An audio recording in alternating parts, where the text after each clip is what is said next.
dia, boa tarde, boa noite. Mais um episódio de Investimento Aberto hoje com Alexandre Silvério, um grande amigo. Fala, Silvério, tudo bem? Tudo ótimo. Como é que você está? Prazer estar aqui com você, poxa. Ah, Quantos anos a gente já se conhece, a gente já cruzou? Pelo menos, eu vou chutar aqui fácil 20 e pouco, vai. eu também. Acho que está pelo menos só de São Paulo, eu estou em 20, já se conhecia antes. Mas, Muito, muito feliz de poder trocar essa ideia com você e falar com a turma toda. obrigado, cara. Pelo convite. Eu que agradeço. Tudo agradecido. Silvério, seu presente. Quem é Alexandre Silvério? Primeiro, eu sou marido da Carla, Mais importante, informação importante. pai da Carolina Manoela e do Francisco. Bom, mas eu sou um gestor de recursos, já faço isso há 25 anos, pelo menos. É carioca. Eu estou falando, é boa, carioca, Carioca. torcedor do Fluminense. Também. Nesse momento estamos bem, mas nem sempre foi assim. Mas gosto muito do que eu faço. Comecei minha carreira em 1994, na verdade, ou seja, estamos falando de 28 anos já. Fiz engenharia de produção e rapidamente percebi que não queria trabalhar com engenharia, queria vir para o mercado financeiro. Fiz um estágio num banco médio no Rio de Janeiro, chamado Banco Gráfico, e em 96 foi adquirido por um banco estrangeiro chamado Flemings. Para mim foi uma excelente oportunidade, porque o Fleming Gráfico tinha uma área de fundos de investimento, foi quando eu já migrei logo no início para a área de fundos. Em 95, na verdade. E aí, com a aquisição da Fleming, para mim foi uma oportunidade muito boa, porque a Fleming era uma casa de asset management. Era uma casa que tinha, por exemplo, uma presença na Ásia, com uma joint venture, com uma asset bastante conhecida lá, chamada Jardine, e eu tive a oportunidade de conhecer métodos e processos de investimento que, na época, praticamente não existiam no Brasil, principalmente em fundos de ações. Não, foi excelente. Em 99, eu fui convidado por um amigo grande, que depois vai fazer parte aqui da minha trajetória ao longo do tempo, que é o Sérgio Silva, para me juntar a ele, que já tinha trabalhado comigo na Gravos, na Gap, na época ainda era Hipergap, ou seja, eu fui desbravado, eu chamo os primórdios da indústria de asset management independente no Brasil. Em 99, eu fui trabalhar na Gap, que ainda era Hipergap na época. Foi uma fase também muito boa do ponto de vista de aprendizado, sempre Gestão, mediamente é. exato, sempre em equity. E na Gap a gente era uma casa de multimercado, que tem essa característica de olhar muito para o cenário macro, depois eu vou falar bastante sobre isso, da parte de como eu fui evoluindo no processo de investimento. E tinha investidor profissional que a gente lidava com uma equipe de gestores brilhantes que foram formados, de analistas brilhantes que foram formados ao longo de toda a trajetória da IP. Mauro Cunha, que você conhece muito bem, Maurício Bittencourt, Pedro Germão, se eu esquecer alguém aqui, vão ficar brigando comigo. Mas, assim, foram caras que me ajudaram a também entrar nessa questão da análise micro, do bottom-up, como a gente chama, de uma maneira muito mais elaborada do que eu vinha fazendo até então na minha carreira. Então, essa junção... Era boa de época. Não, de craque, comandado pelo Roberto Guilherme, né? Assim, caras que eu tenho um grande carinho de me lembrar daquela época. Em 2003, São Paulo me pegou. Eu fui convidado por uma pessoa também que tem uma importância na minha carreira gigantesca, que é o Márcio Appel, que estava montando, ele já estava no Santander há um tempo, ele era postando, na verdade, antes da questão do Santander, e ele era o head da área de investimentos do Santander Asset. E aí foi quando a gente começou a se cruzar mais até na Amigos. Eu vim fazer a parte de fundos de ações, no Santander Asset, mas naquela época, o Santander foi um dos pioneiros em lançar produtos multimercado para o varejo no Brasil. E produtos multimercado de grande velocidade. A gente chegou a fazer, o Márcio comentou isso no podcast recente até, propaganda na televisão. Né? Poxa, era uma época em que a gente estava na Copa, se não me engano, de 2006, e era Ronaldinho Gaúcho, Ronaldo Fenômeno, fazendo propaganda de tudo. Mas, para mim, foi muito importante ter vindo isso. Principalmente porque o Santander foi o primeiro banco.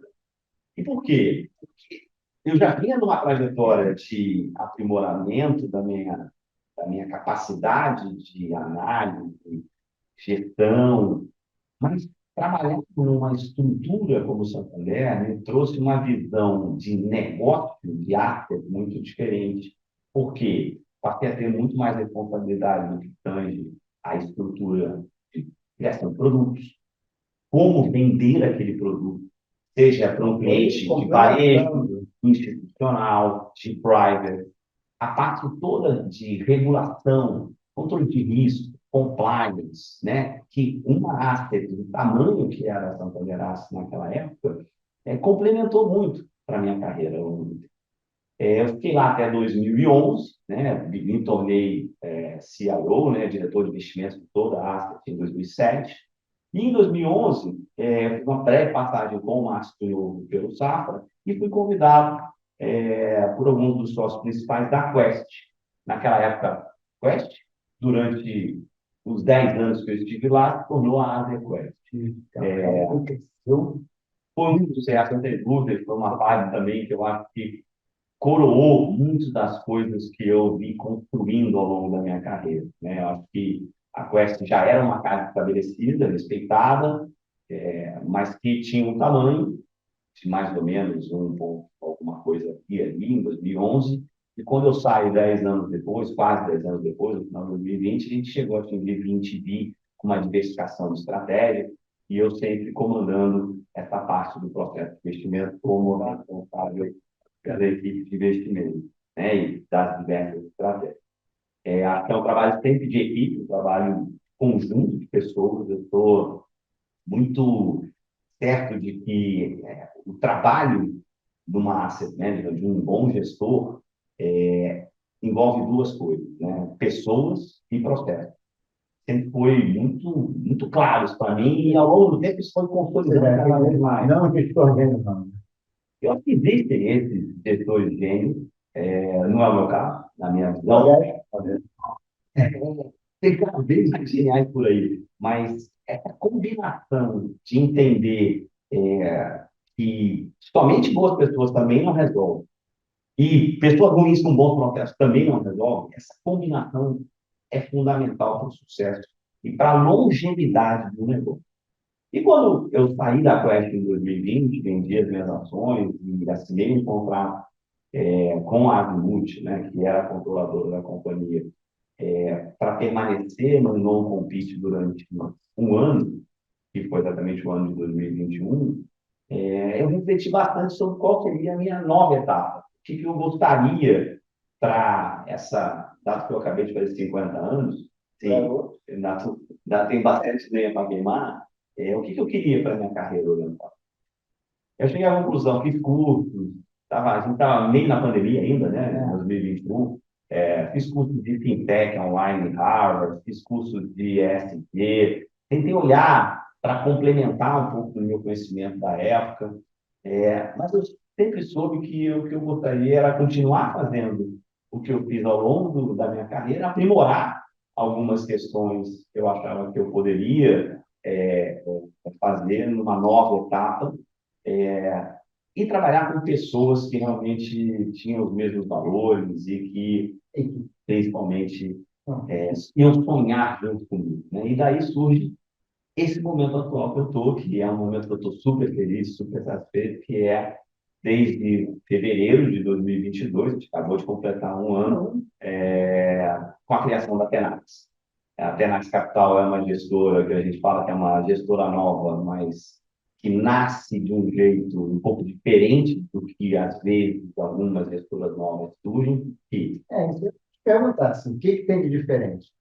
a gente teve uma preocupação E aí até já puxou uma pergunta daqui para aproveitar, né? O que é os desafios para montar uma asset de sucesso? são muitos. Então, quanto tempo? Eu costumo dizer que, primeiro, né, é ser empreendedor. E ser empreendedor no Brasil, como você bem sabe, todo mundo aqui também conhece, não é trivial. Tirar um negócio do zero, como eu gosto de dizer, Folha de papel em branco, né? a folha de papel em branco, assim, dá muito trabalho. É muito mais fácil chegar numa estrutura, mesmo que minimamente já estruturada, mas dá muito mais prazer. E dar a sua cara e a cara dos seus sócios ao negócio, é muito prazeroso, muito recompensador. Mas eu tinha uma convicção muito grande, Hudson, nessa história de processo de pessoas e nesse momento em que a indústria de fundos no Brasil é tão competitiva. Saiu um relatório recente acho que foi da XP que mostrou a evolução do número de gestoras, e você, com toda a sua experiência de Andina, sabe disso. A gente pulou de 200 e poucas gestoras há 10 anos atrás para quase 1.900 e poucas gestoras. Como diferenciar a Tenax num ambiente dele?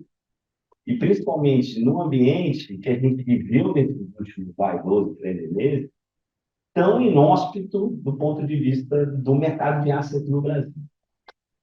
Em algum momento, hein?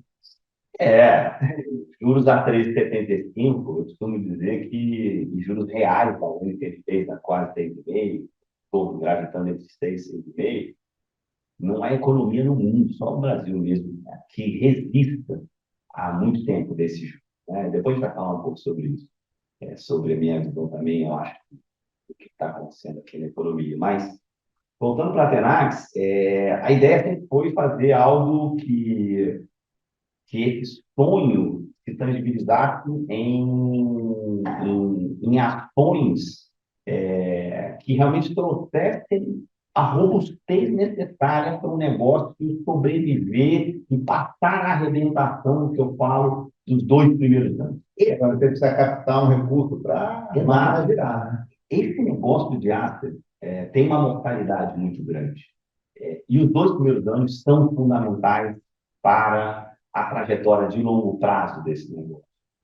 E quando nós, né, sócios principais, nos reunimos e começamos a sonhar sobre a Tenax, a gente tinha algumas convicções. Uma é que a gente queria ter uma casa multi-estratégica. O que significa isso? Por favor, diga aí. A gente nasceu com uma estratégia de multimercado macro e uma estratégia de ações de renda variável.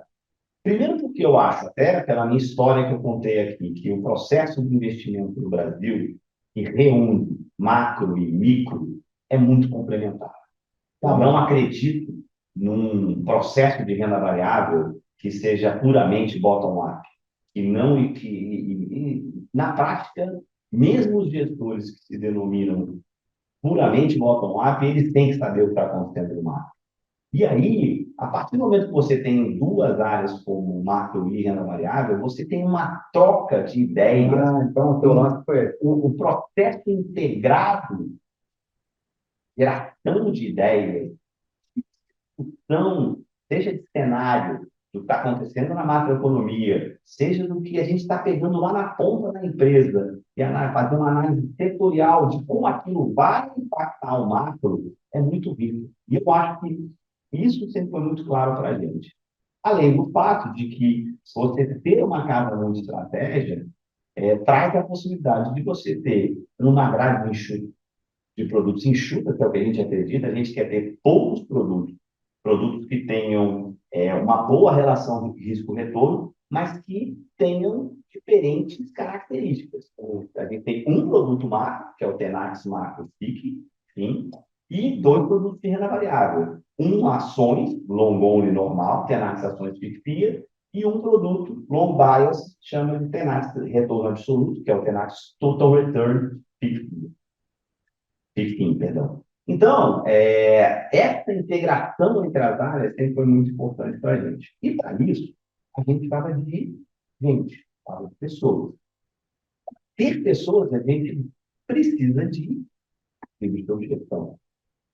Eu acho que esse grupo que se reuniu já tinha uma história em diferentes momentos das suas carreiras de terem trabalhado juntos. Então, os principais sócios da Tenax desde o início, sempre, em algum momento, ou trabalharam, eu e Sérgio, por exemplo, na Grafos, na GEP, na Quest, o Rodrigo Mello, que é o co-gestor da estratégia de ações junto comigo, trabalhou 10 anos comigo na Quest, o Vinícius Cuchiro, que é o co-head junto com o Sérgio da área macro, trabalhou com o Sérgio nas tesourarias do Citibank, e ele era o tesoureiro da Merrill quando eles trabalharam juntos até 2021, quando o Vini saiu da Merrill Lynch e foi se juntar na Tenax em 2022.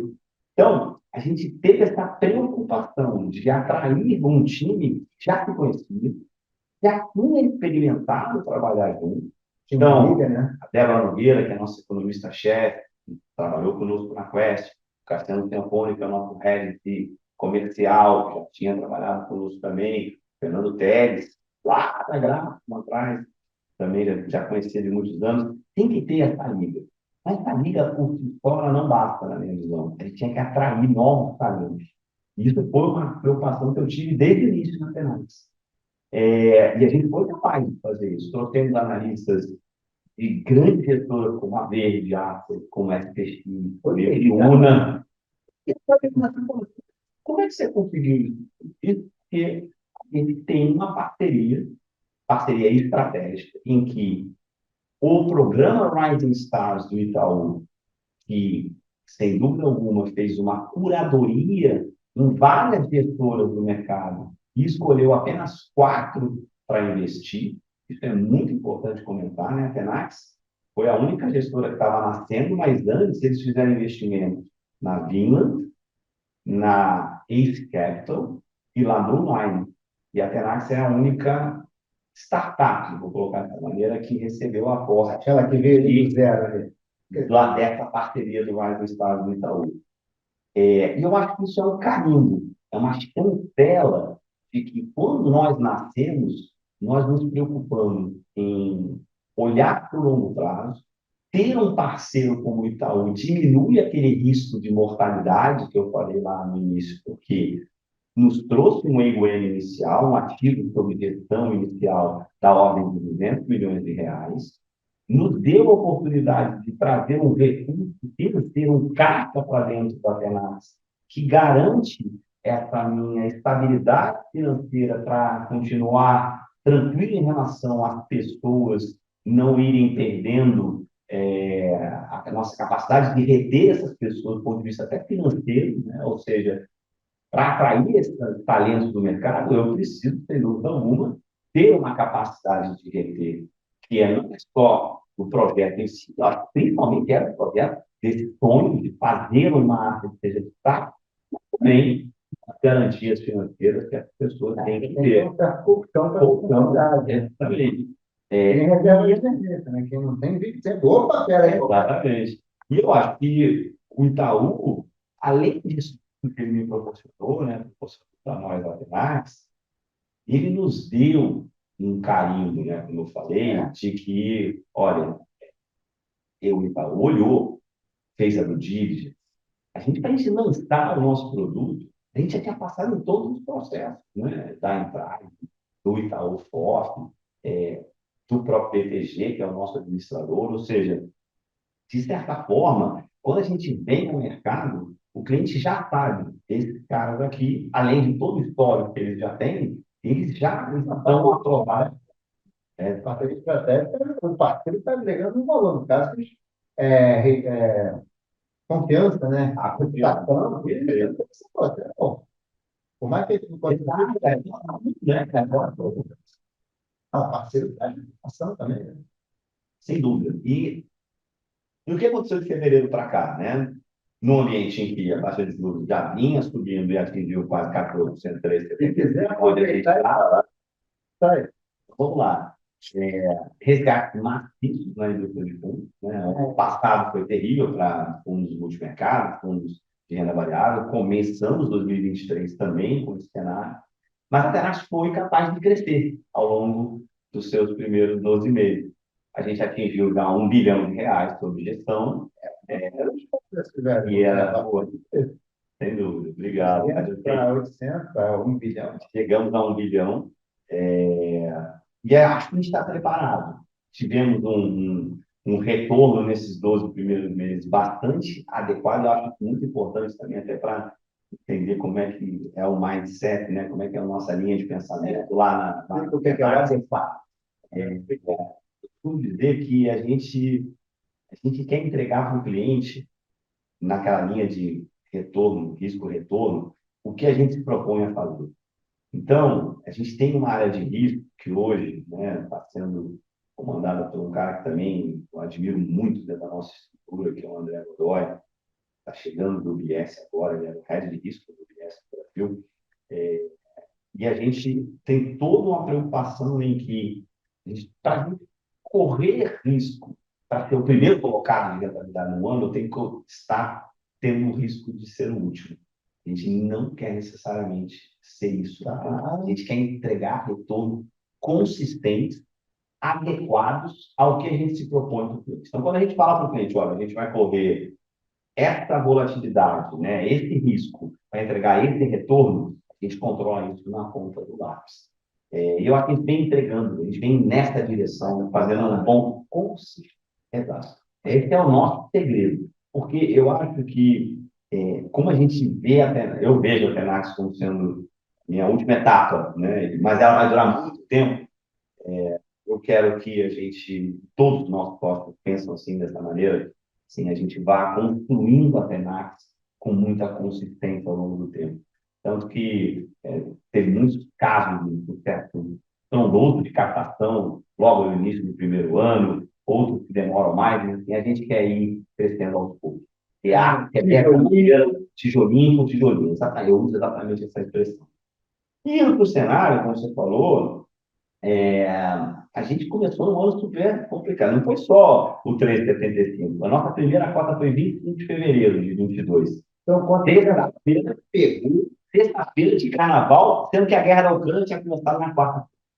Então, assim, vamos após as primeiras bombas caírem em Kiev, a gente começou. Imagina você na véspera, que isso? Então, voltou a guerra agora. Esse grau de incerteza, né? Tem tudo que agora eu preciso prestar promove.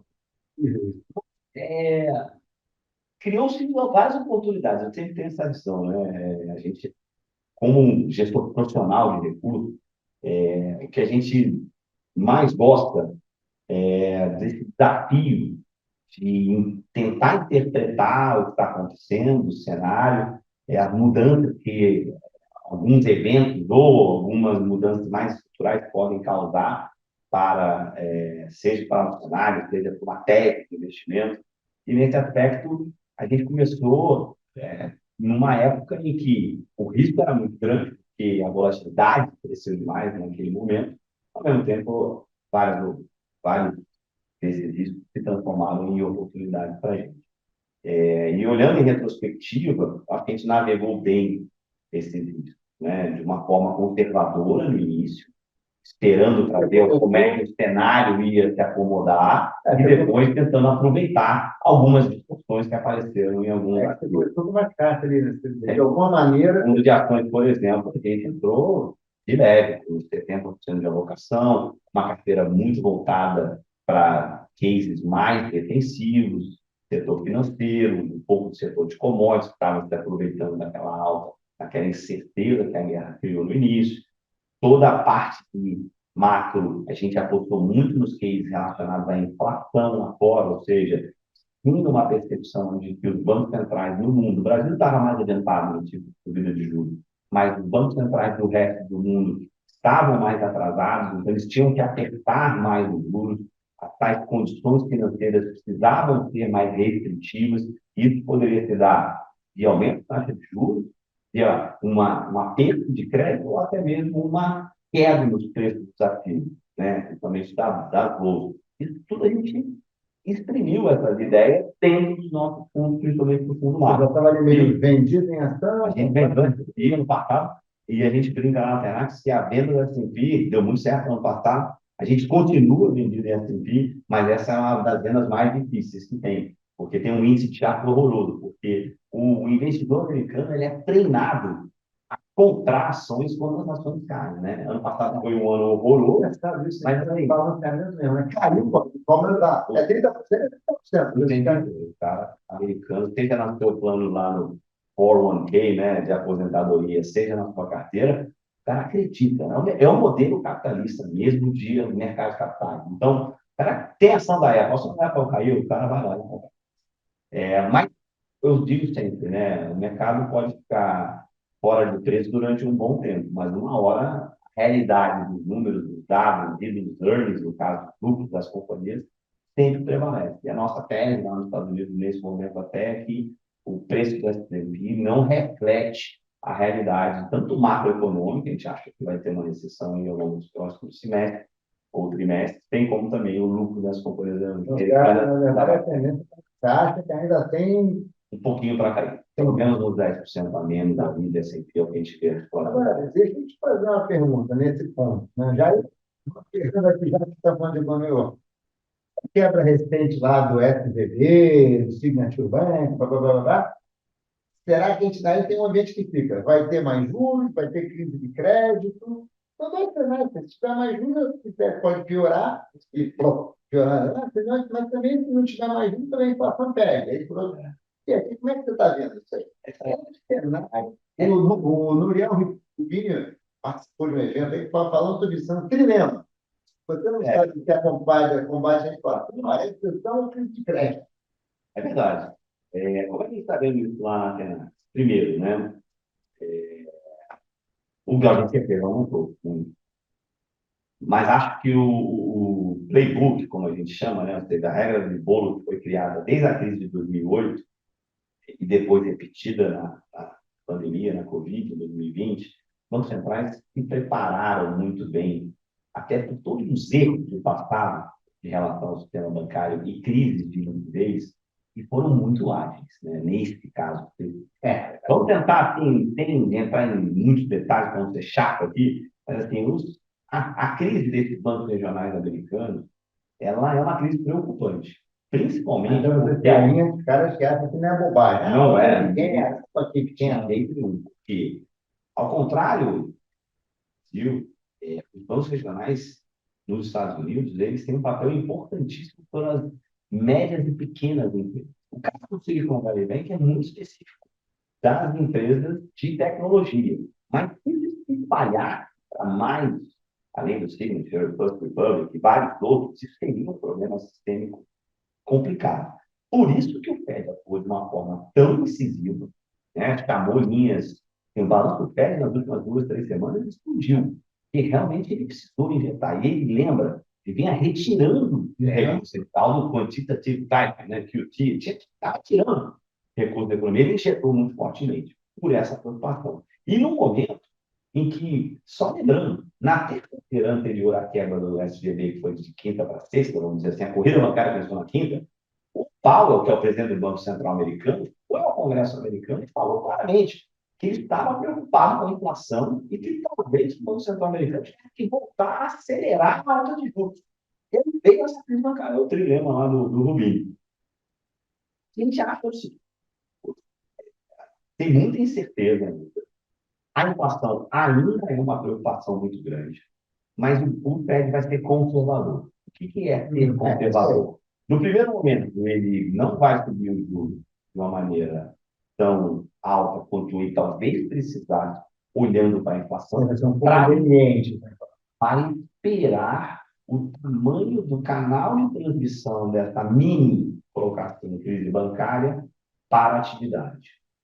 Se daqui a 2 meses, 3 meses, a gente passou em cobre, salvamos os bancos médios, e vamos lembrar, o consumidor americano continua com um nível de poupança por causa de tudo que aconteceu na pandemia, né? Todos os cheques que foram emitidos a favor do trabalhador americano, o mercado de trabalho americano continua apertado, apesar de já estar menos apertado, tá, mas continua apertado. A gente vê sinais em serviço ainda muito forte, de inflação de serviços ainda muito forte, o que já indicou foi a parte mais manufatureira, né? A parte menos de serviço, que pega menos na inflação do dia a dia, principalmente de salários e tudo. Mas o Banco Central está nesse dilema, e ele vai aguardar, na minha visão.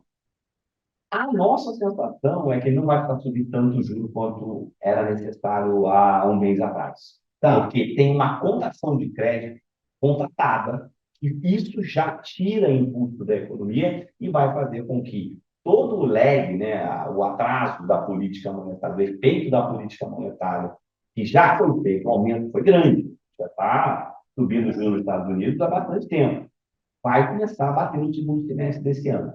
Então, por isso que a gente acha até, fazendo o link com a queda da Bolsa Americana que a gente espera, a gente acha que ele não vai precisar subir tanto o juro agora, mas vai seguir um pouquinho mais, não tanto quanto antes. A crise de crédito faz uma parte desse trabalho para apertar as condições financeiras que eu falei lá atrás, e a economia americana vai começar a ter uma retração, podendo até mesmo entrar numa pequena recessão ao longo dos próximos semestres. E isso, para o Brasil e para o resto do mundo, também tem consequências bastante importantes. A gente vê hoje um cenário muito ao contrário de 22 em alguns aspectos. Por quê? 22, Estados Unidos estava forte, inflação forte e China fechada. China cresceu muito pouco em 22. O que mudou em 23? Estados Unidos provavelmente desacelerando e China reabrindo e crescendo bastante mais. Então, o PIB global pode ser até que não Deu um net zero aí, quase. tanto, com vetores muito diferentes. E isso a gente precisou também se adaptar nos nossos portfólios laterais. E a gente está bastante mais otimista com China desde outubro do ano passado. A gente entrou até cedo, eu diria, com essa expectativa, porque houve a eleição, a expectativa de reabertura mais forte era só a partir do ano novo lunar chinês, que foi agora já de janeiro para fevereiro, mas eles aceleraram a reabertura. E se você olha hoje, um dado hoje, né, quem está gravando aqui, bastante forte a manufatura na China, e serviço também está melhorando muito. Acho que os dois vão ser fortes esse ano. E dessa forma, a gente acha que a economia chinesa ajuda a mitigar essa deterioração um pouco da economia americana. E para o Brasil é muito bom, é verdade. Então, Porque a gente tem, vamos lembrar, tem os seus problemas internos, né? Então, ainda na parte global. Não, Mas global. A China vai continuar sendo uma demandadora de commodities bastante forte. Isso faz com que, na nossa visão, Uma pergunta aqui, é uma coisa que para mim não está ainda muito clara, assim. A guerra comercial que o Trump começou lá atrás com a China continua, né? Negócio do Chile, lá em bairro do Chile, até mais tensa. até mais tensa, né? Ao mesmo tempo, a gente tem o conflito da Ucrânia, que os Estados Unidos está alinhando aqui com a Ucrânia, a China está alinhando aqui com a Rússia. Você já fizeram uma análise econômica, assim, de como é que são as consequências possíveis disso? É uma. Para mim, isso não é muito claro para mim. Não é simples, e principalmente porque mexe num tema, que é o tema geopolítico, que é muito mais complexo. A gente está entrando numa nova era. E essa nova era não começou hoje, já vem de alguns anos, e os Estados Unidos perceberam, na verdade, que talvez eles tenham deixado a China caminhar demais em algumas questões, e agora tá. Então, assim, eu não consigo olhar para um cenário geopolítico em que essas tensões vão diminuir no curto prazo. Qual o efeito econômico, né, que você está colocando aqui? Eu acho que a China foi um grande exportador de deflação para o mundo. O que é isso, né? Ela ajudou demais o mundo crescer na década de 2000, 2010, sem gerar inflação. Ela tinha uma mão de obra barata, ela tinha várias empresas querendo ir produzir na China, porque os custos eram muito baratos em geral, não só da mão de obra, e esses produtos não estavam muito baratos no Ocidente, né? E para as regiões ali da China. Mudou completamente. A China deixa de ser uma exportadora de deflação nos últimos anos, e, na minha concepção, ela passa a ser uma exportadora de inflação olhando para frente. Primeiro, porque a mão de obra lá já não é tão mais barata. Segundo, que eles estão muito mais preocupados hoje e não necessariamente só trazer a tecnologia do Ocidente para produzir, para vender para o Ocidente. Eles estão muito mais preocupados com o mercado interno deles. Hoje a China tem uma capacidade de produção para atender um consumo interno que é mais prioritário do que necessariamente para o mundo externo. Isso quer dizer, então, que aquele movimento de trazer produto barato da China já não existe há alguns anos, na verdade, até. Além disso, você tem toda uma área, que aí é a mais nebulosa de todas, na minha opinião, que é a área de tecnologia. Toda essa discussão em relação tanto de inteligência artificial, toda a parte relacionada à produção de chip, em que os Estados Unidos sempre foi a grande referência. A China ainda está bastante atrás, na minha visão, mas ela está fazendo o seu Tempo está trabalho mudando, né? Que é muito interno. atrás hoje, não necessariamente demora o Exato. mesmo tempo que demora no passado, E os tá? Estados Unidos sabe disso e vai usar a sua influência política como grande líder nos últimos séculos, né, pelo menos, um século e pouco, para impedir o avanço da China. Só que a China está numa política expansionista muito clara ao mesmo tempo, né? Financiando em projetos de infraestrutura em vários países, comprando ativos de recursos naturais em vários países. Então, assim, a gente tem hoje, na minha opinião, um momento bastante desafiador para entender esse geopolítico. Eu acho que, do ponto de vista econômico, na minha cabeça, o principal outcome, o principal resultante disso é um mundo mais inflacionário. Até por isso, talvez, a gente vai ter que conviver com taxas de juros mais altas por mais tempo. Nada que o Brasil não seja muito. Mas ainda tem muita água para rolar debaixo dessa ponte. E, assim, coincidentemente, antes de vir para cá, eu estava conferindo que saiu a nova capa da Economist, e é exatamente sobre esse tema, que a gente nem combinou antes, que é bater parte da nossa pauta aqui, que é exatamente como esse embate dos Estados Unidos e China pode estar num processo ainda de uma forte deterioração nos próximos anos. Vamos falar de Brasil um pouquinho? Bora. E Brasil, como é que está? Começando aí, de quando você quiser fazer o recorte. Vamos lá. Essa semana foi uma semana rica aqui para o Brasil, mas eu vou voltar um pouquinho mais no tempo, né? Primeiro, eu sou, bom, eu faço questão de fundações há 28 anos, eu tenho que ser um cara otimista, né? Falou bem, Assim, pô, você falou bem, gente. Tudo certo, né? otimista, né? As pessoas falam assim, não, não tem como, né? Porque, assim, para você resistir a investir em ações no Brasil durante tanto tempo, não dá para ser pessimista. E para ser empreendedor, montando a Tenax agora, ano passado, tem que ser otimista.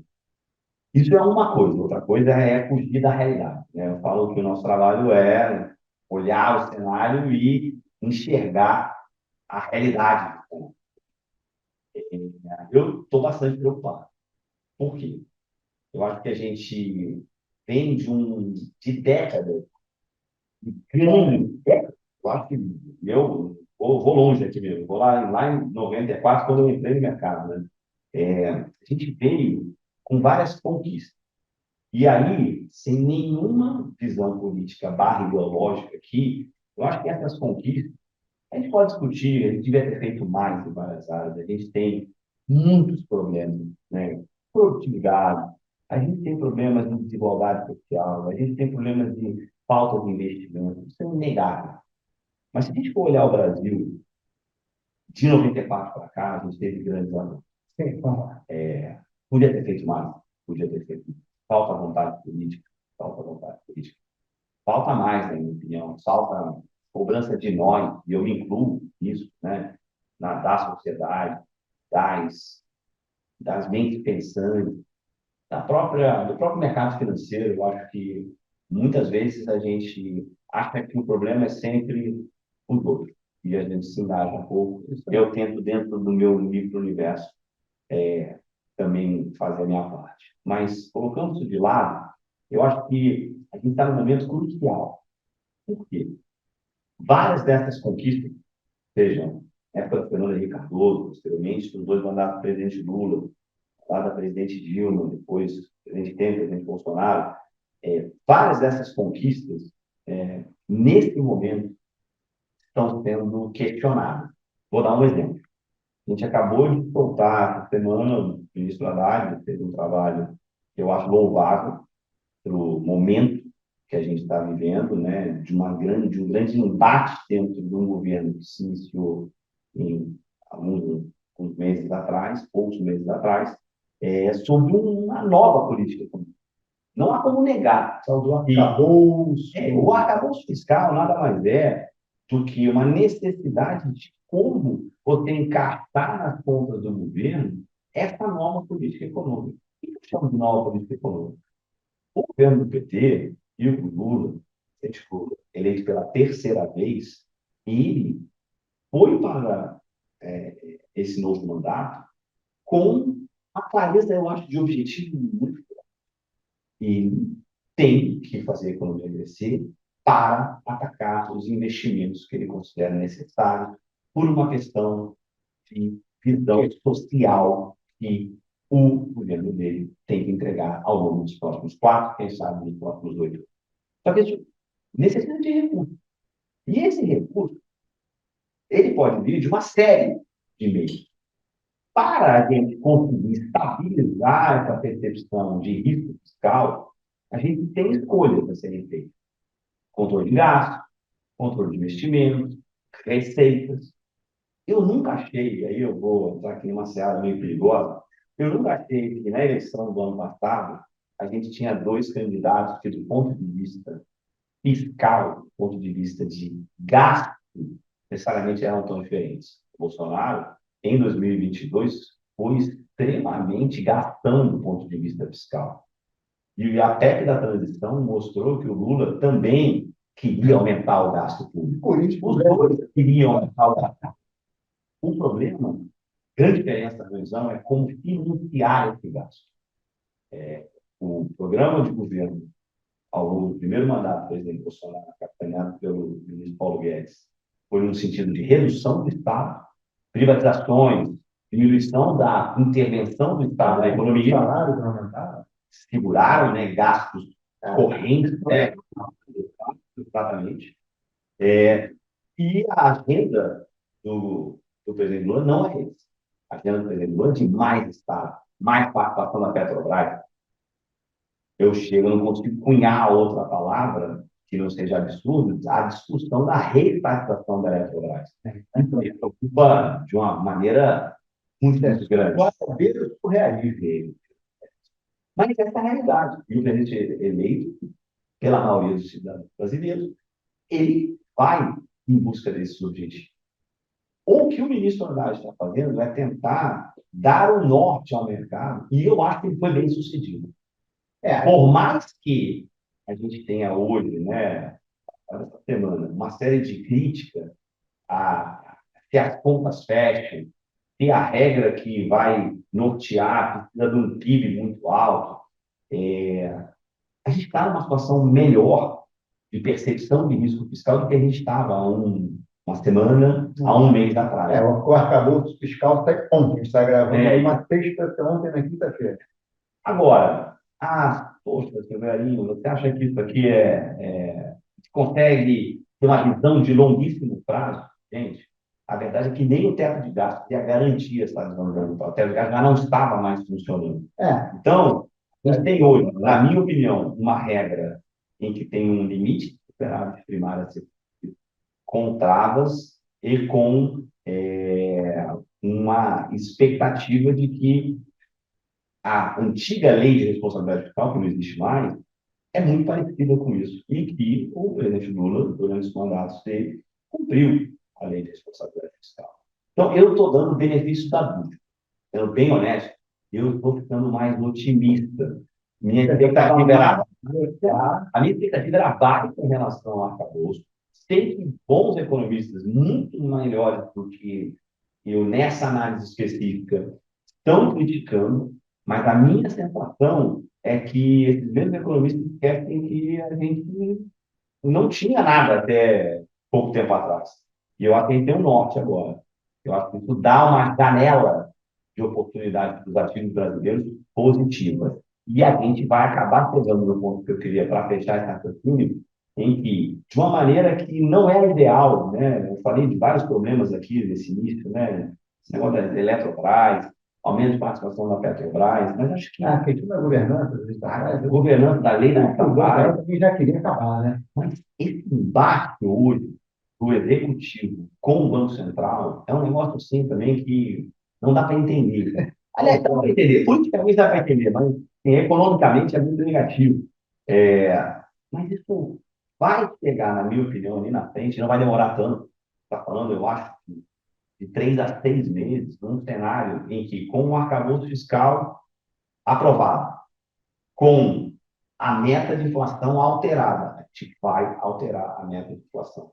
Já está dado na minha visão, já está dado. Então, não foi votado pelo CNN, mas a meta de inflação não será 3%, como é. Já para esse ano, quando vem já? Esse é nossa visão de Eu acho que é mais complicado, mas assim, não, funciona dessa maneira, né? A gente tem um decreto e precisa ter, para você mudar uma meta já estabelecida, precisa de um decreto presidencial. Acho que para esse ano seria muito improvável. Acho que para a meta do ano que vem, acho que é 3%, né? ano que vem é 3,25, depois, ano que vem, esse ano é 3,25, depois 3. Então, assim, vai 3,3, em média, não vai cair para 4. Eu acho que é isso que vai acabar acontecendo. Isso vai dar um grau de liberdade para a equipe do Banco Central, né, capitaneada pelo Roberto Campos Neto, para que, eu diria, entre julho, talvez setembro, julho, agosto, setembro, o juro comece a cair no Brasil. Então, a gente vai ver a Selic, na visão da Fenats, começando a cair nos próximos meses. Isso também vai dar um alento, acho que, para todo esse ambiente econômico e de mercado que a gente está vivendo hoje. E aí vem aquela questão que não tem como não perguntar, né? Que é a crise de crédito. Você acha que temos uma crise de crédito no Brasil? Que é uma discussão hoje, né? Portanto, fica tudo no que você está. Pode ser uma visão, porque não tem um consenso. Tanto que a gente tem americana, tem Marisa, tem americana, tem mais, teve Oi, cancelou outra recuperação judicial de Oi, a Amaro entrou, Petrópolis, né, tá? Um negócio assim aí. Bom, O que você acha? voltando um pouquinho no tempo aqui no nosso podcast, na história do Silicon Valley Bank, subir, o que está acontecendo é muito claro, né? Assim, subir juros não vem sem consequência. No caso do Brasil, empresas estão mais acostumadas, mas a gente tem uma subida de juros muito forte, de 2 para 3%. Eu acho que tem uma crise de crédito no Brasil, eu acho que não. Tá. Eu acho que a gente tem uma depuração grande e separar joio do trigo nesse momento é muito importante. Por quê? Até pelo balanço dos bancos, isso fica muito claro, né? A gente teve uma deterioração das condições financeiras, não só das pessoas jurídicas, tá? Então, olha no detalhe os dados que tanto o Banco Central quanto os bancos mostram, o nível de endividamento e de inadimplência das pessoas físicas no Brasil vem aumentando de uma forma significativa, até em linhas de crédito muito caras, por exemplo, cartão de crédito. Mas, olhando sob a ótica das pessoas jurídicas, das empresas, eu acho que a gente vai ter mais casos pipocando. E o que isso traz de ruim para a economia? A gente vai continuar com um custo de crédito que aumentou recentemente, o spread do crédito, e vai continuar por mais tempo alto. Mesmo a taxa de juros básica vindo a cair. Então, aí eu vou chegar lá, exatamente. Tá. Isso traz como consequência uma política monetária para o próprio Banco Central. Não dá para, no modelo do Banco Central, está contemplado lá, não dá para descartar que esse estresse, vou colocar assim, não uma crise, mas um estresse de crédito, já é também restritivo para a economia. Então, isso só reforça, na verdade, na minha cabeça, a tendência do Banco Central cair os juros. Porque ele precisa também, num momento em que o juros já está restritivo, pode. O crédito está ficando mais restritivo porque o spread está aumentando.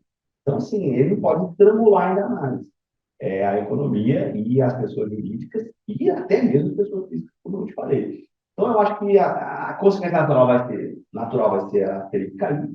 Esse spread de crédito vai continuar um pouco mais alto por algum tempo, separando o joio do trigo, mas tem várias oportunidades, como eu gosto de olhar sempre. Né? Tem que ter esperança, né, gente? Não, olhar não só assim, olhar em crédito, Assim, tem muita empresa AAA boa e, não, velho, a AAA teve empresa AAA que quebrou, é verdade. Mas, assim, você tem que olhar, fazer as suas análises, e tem muita empresa boa, a CDI mais 4,5, CDI mais 5, que é um spread de crédito, na minha opinião, e realista em condições normais. E olhando para a bolsa, né, que não falar de bolsa aqui, cada conversa que eu tenho com os meus analistas, né, e aí o Adriano Thiago, né, que é o nosso Head of Research também, foi gestor de fundações, 14 anos foi sócio da Brasil Capital, uma gestora extremamente concentrada em olhar no detalhe, né, o bottom-up, né, como eu falei lá atrás. A gente tem um embate muito grande, eu e o Adriano, né, porque o Adriano, ele olha para as empresas, principalmente as empresas que ele acompanha mais de perto, junto com a equipe dele, e ele acha tudo muito barato. E o meu contraponto para ele, para dizer que tem coisas baratas, mas nem tudo está barato, é que eu acho que tem um ativo no Brasil que é fundamental e muito de preço para que a bolsa passe a ficar realmente barata, e esse ativo se chama NTNB longa. O juro do NTNB longa, acima de 6, tem, perto de 6, tem perto como a gente prefere, vai estar mais perto de 6. Ao longo dos últimos meses, assim, me faz, quando eu vou modelar os fluxos de caixa do dia, aquela história que eu falei, não há negócio que resista, né, a uma taxa de juros tão grande. Então, o custo de oportunidade tem que cair. E não é só a Selic cair, é a taxa de juros real também cair. Porque quando essa taxa cair, a gente vai conseguir, primeiro, diminuir a despesa financeira das empresas, e depois a gente vai conseguir descontar esse custo de caixa uma taxa mais decente, vou colocar dessa maneira, mais humana. E eu acho que, assim, é isso que vai determinar, na minha opinião, um rally maior dos ativos brasileiros de bolsa. Mas acho que tem várias empresas, e vou dar, por exemplo, no setor elétrico, setor que tem aí ruídos regulatórios, é outra coisa, né? Não é só a questão da privatização, reestatização de Eletrobras, estão discutindo como é que vai ser renovação de concessão de distribuidor de energia. Várias oportunidades, empresas como Equatorial, Energisa, são empresas que estão hoje a níveis de valuation, como a gente chama, né, de avaliação de negócio, e nem nos piores momentos, crises anteriores, estão com um spread da sua taxa de retorno do fluxo de caixa daquela companhia em relação intermediária. Eu não lembro. Hoje, uma Equatorial, que é uma das maiores posições dos nossos fundos de internacionais, tem uma taxa interna de retorno real do seu custo de caixa de quase todo, comparado a 6 e pouco da NTNB. No passado, a Equatorial é tão boa alocadora de capital que essa taxa interna de retorno foi abaixo da NTNB. Então, tem uma distorção de preço nesse momento, em alguns ativos. E o nosso trabalho na Tenax é exatamente capturar, encontrar essas joias, como o Adriano gosta de chamar. Opa! Senhorinha, a gente infelizmente está terminando. Eu vou te fazer uma última pergunta. O investidor, como é que você acha que deve pensar nos seus investimentos com essas incertezas, inseguranças? O que você acha? O que você diria para o investidor?